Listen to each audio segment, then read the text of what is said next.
Ok, bienvenue sur Njamaro Movie. Avant de commencer, ne manquez pas de vous abonner et d'activer la cloche de notification pour ne pas manquer nos prochaines vidéos. Aujourd'hui, on va parler toujours des nombres complexes, d'accord? On va voir comment on écrit un nombre complexe sous la forme trigonométrique, d'accord? On va commencer donc par quelques rappels.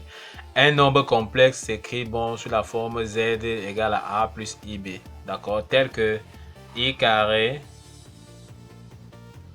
est égal à moins 1.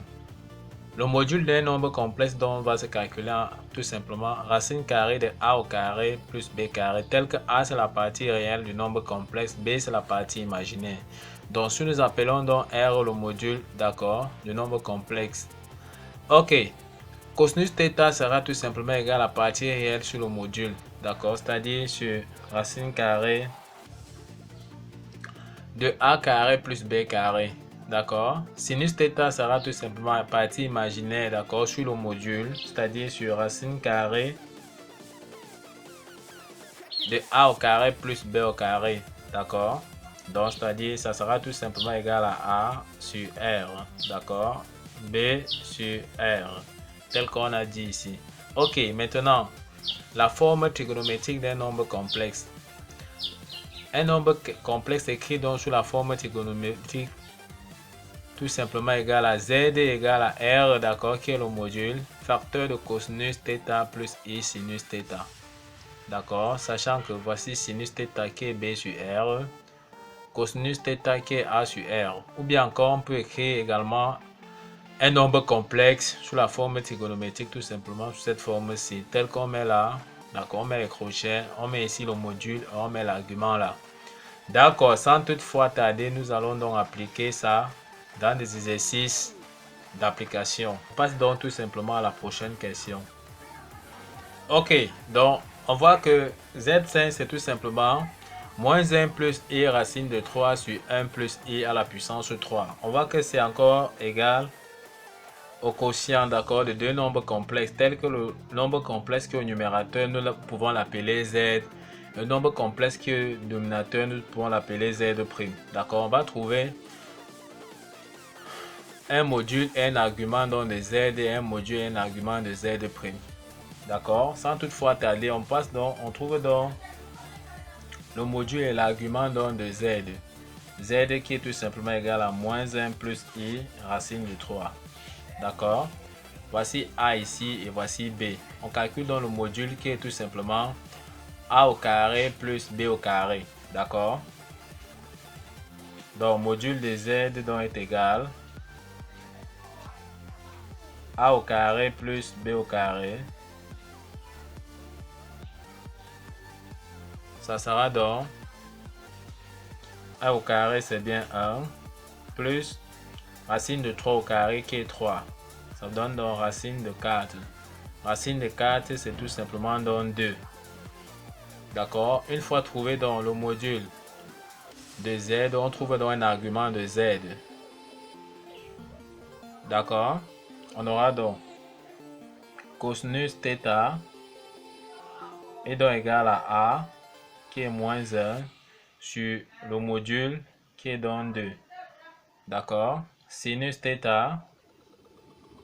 est donc égal à b qui est racine de 3 sur le module qui est tout simplement donc 2. Ok, il nous faut donc trouver donc l'argument θ. Quel est l'angle donc? Le cosinus donc vaut moins 1,5, d'accord? Et le sinus vaut racine de 3 sur 2. On va donc prendre tout simplement notre cercle trigonométrique, d'accord? Que voici. Ok, on voit ici que ça c'est pi sur 3, d'accord? Qui est 60 degrés. Ici c'est 30 degrés, d'accord? Ici encore qui tend d'ici à là c'est 30 degrés. D'accord, ça veut dire quoi? Ça veut dire que si on dit ici que ça c'est pi sur 3, ce qui ici c'est 2 pi sur 3. D'accord, c'est-à-dire 30 degrés plus 30 degrés, ça fait encore 60 degrés. Donc ici, on a encore 2 pi sur 3. Donc on voit que le cosinus de 2 pi sur 3, c'est bien moins 1,5. Et son sinus, c'est racine de 3 sur 2. D'accord. Donc, θ est donc tout simplement égal à 2 pi sur 3. D'accord. Ok, on peut même appeler ça donc θ1. Ok, on passe donc maintenant là à Z'. Z' qui est tout simplement donc égal 1 plus I, le tout à la puissance 3. D'accord, on va d'abord trouver dans le module.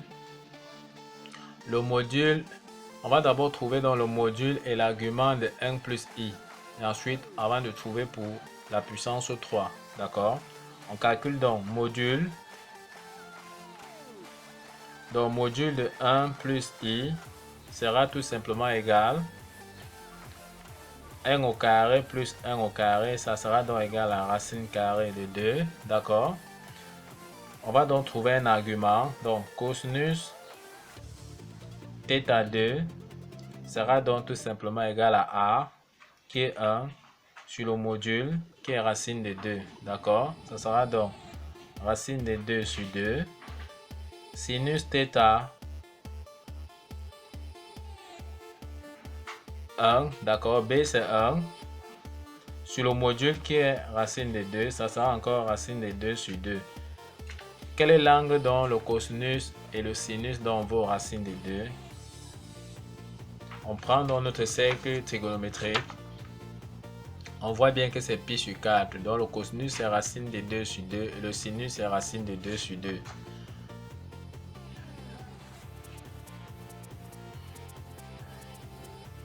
Ok, connaissant donc Z' maintenant peut s'écrire tout simplement racine de 2, d'accord, à la puissance 3, d'accord, et θ2 qui est donc pi sur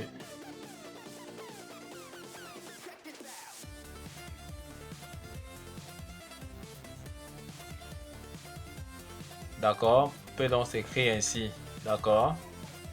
Ce qui fait que on aura donc tout simplement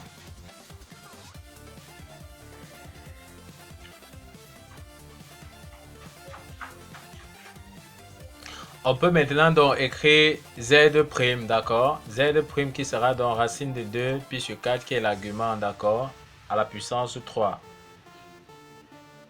Or, on aura ici tout simplement donc racine de 2 puissance 3 et l'argument sera tout simplement donc 3 pi sur 4.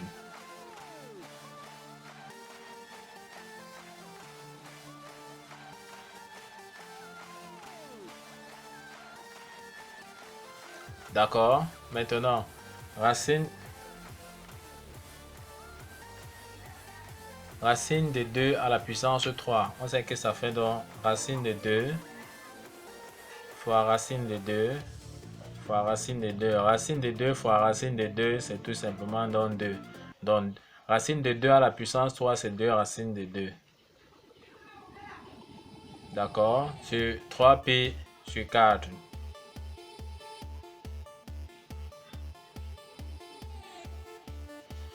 Donc, voici donc Z', l'argument donc de Z'. D'accord, l'argument de Z' et le module donc de Z'. On peut maintenant faire la relation, établir la relation Z sur Z'.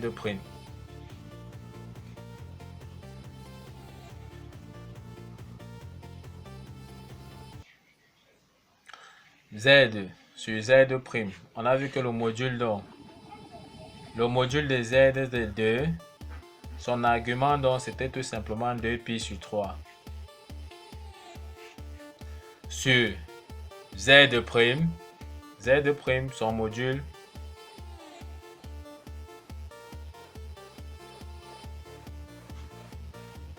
deux racines de 2, d'accord. Et son argument donc c'est tout simplement 3 pi sur 4.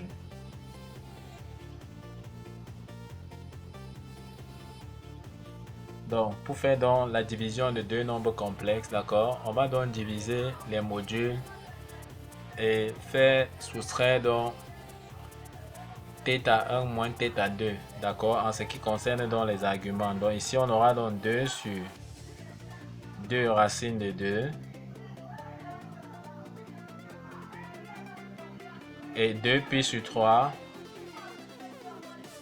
moins donc 3pi sur 4.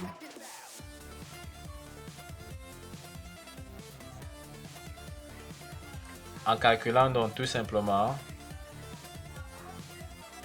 on aura donc 1 sur racine de 2.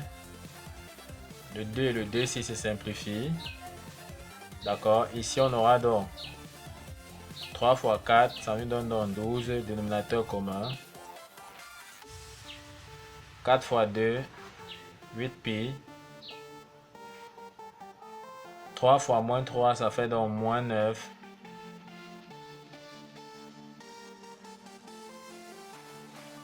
D'accord.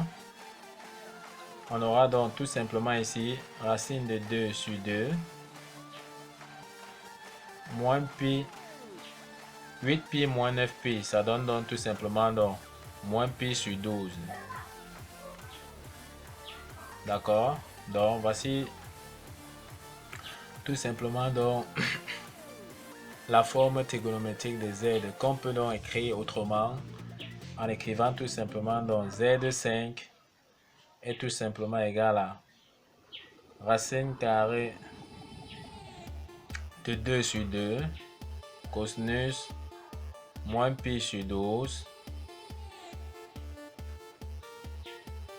plus i sinus moins pi sur 12.